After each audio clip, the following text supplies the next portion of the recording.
And those dangers below freezing temperatures were what migrants from Texas faced when they arrived on Christmas Eve at the home of Vice President Kamala Harris in Washington, D.C., once again arranged by Texas Governor Greg Abbott.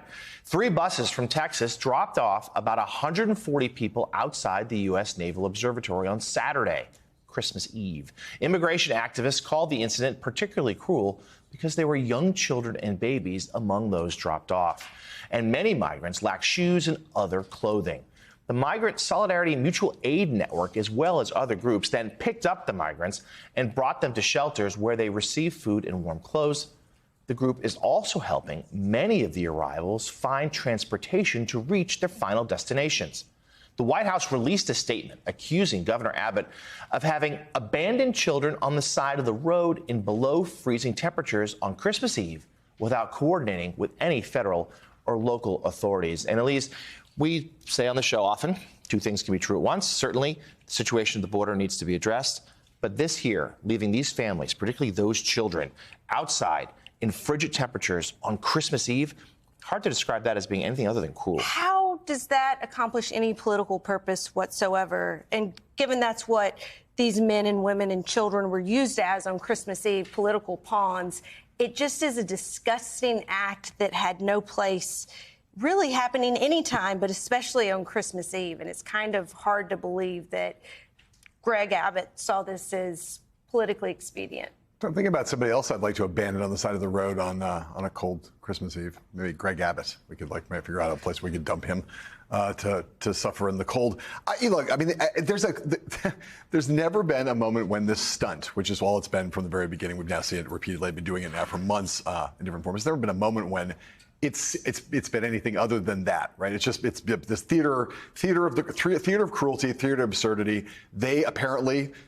They, meaning Republican border state governors who are trying to make this point, see some political mileage in it.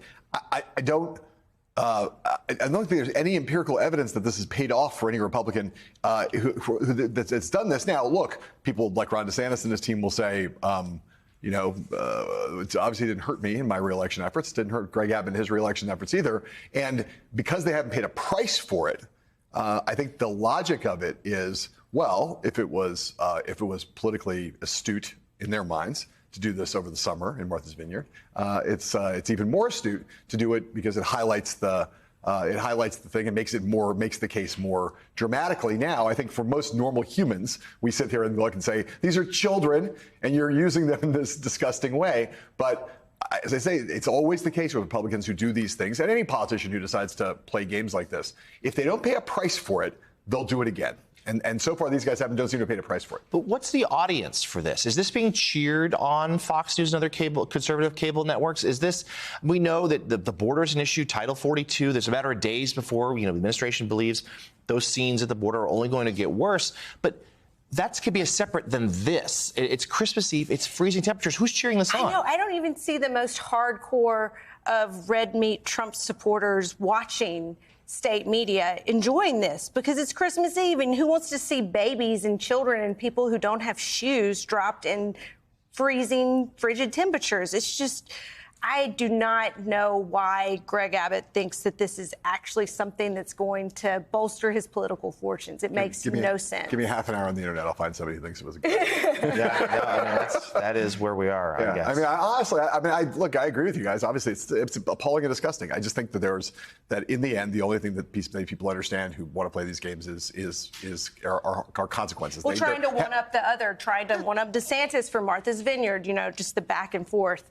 DeSantis going out of his way to find migrants who aren't even in his own state and using his money to send them away. And again, the guiding principle seems, no matter the consequences, no matter what lives are impacted, simply own the libs. And that's what it is. It's owning the libs.